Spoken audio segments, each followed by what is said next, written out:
स्वागत है आप सभी भक्तजनों का मेरे इस चैनल पर। आज हम सुनेंगे माँ सीता का अपहरण क्यों हुआ था और शूर्पणखा कौन थी और उसकी नाक क्यों काटी थी लक्ष्मण ने।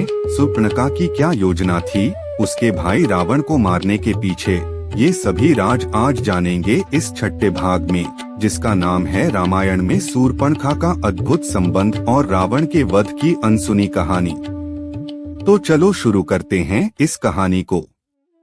उससे पहले सभी भक्तजनों से एक रिक्वेस्ट है, हमारे सोल वाइब्स चैनल को सब्सक्राइब करो और आप हमारे इस रामायण के सफर पर जुड़ जाओ।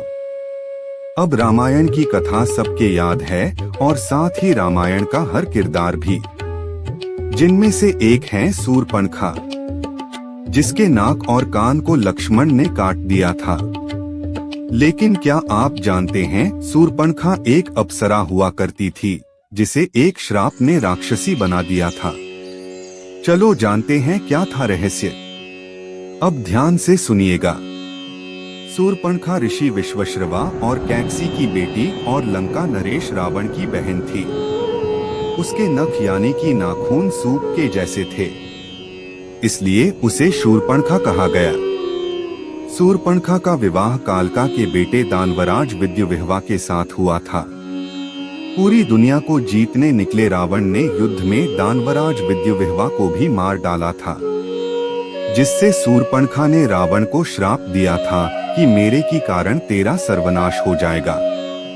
एक मान्यता ये भी है कि शूर्पणखा का पति दानवराज विद्युविह्वा विष्णु भक्त था और इसीलिए रावण ने उसका वध कर दिया था और अपनी बहन शूर्पणखा को भाई खर के पास भेज दिया था। खर दंडकारण्य में रहता था। अब क्या हुआ कि इसी दंडकारण्य में श्री राम वनवास के समय रह रहे थे। ऐसे में श्री राम पर मोहित हुई शूर्पणखा ने श्री राम से विवाह की इच्छा जताई तो श्री राम ने मुस्कुराते हुए कहा कि मेरा विवाह हो चुका है, मेरा छोटा भाई लक्ष्मण अविवाहित है, तो तुम उसके सामने प्रस्ताव रख सकती हो।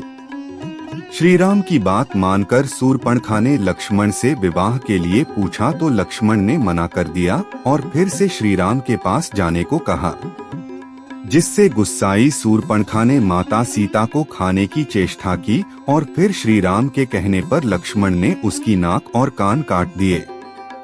अब कहा जाता है कि शूर्पणखा पिछले जन्म में एक अप्सरा थी जिसका नाम नयनतारा था, जिसे इंद्र ने वज्रा नाम के ऋषि की तपस्या को रोकने के लिए भेजा था। तपस्या भंग होने पर ऋषि ने नयनतारा को राक्षसी होने का श्राप दिया था। लेकिन फिर नयनतारा की क्षमा याचना के बाद ऋषि ने कहा कि तुम्हें प्रभु दर्शन देकर श्राप से मुक्त करेंगे। जब शूर्पणखा के नाक और कान काटे गए तो उसको ज्ञान मिला और उसे पूर्वजन्म याद आ गया। फिर शूर्पणखा ने प्रभु श्री राम की मदद की और प्रभु श्री राम के हाथों ही खर, दूषण, रावण, कुंभकर्ण, मेघनाद को मरवा दिया। कहा जाता है कि इसके बाद शूर्पणखा पुष्कर जी में चली गई और जल में खड़ी होकर भगवान शिव का ध्यान करने लगी। ये भी कहा जाता है कि शूर्पणखा ने रावण वध के बाद गुरु शुक्राचार्य के आश्रम में शरण ली थी।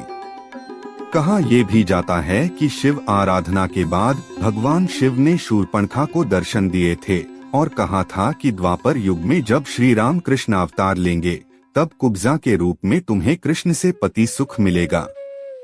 तब श्री कृष्ण तुम्हारी कुबड़ ठीक करके अप्सरा का मनमोहक रूप देंगे। इसमें सभी बातों की पुष्टि नहीं की जा सकती, तो यह सिर्फ कहा जाता है कि ऐसा हुआ था।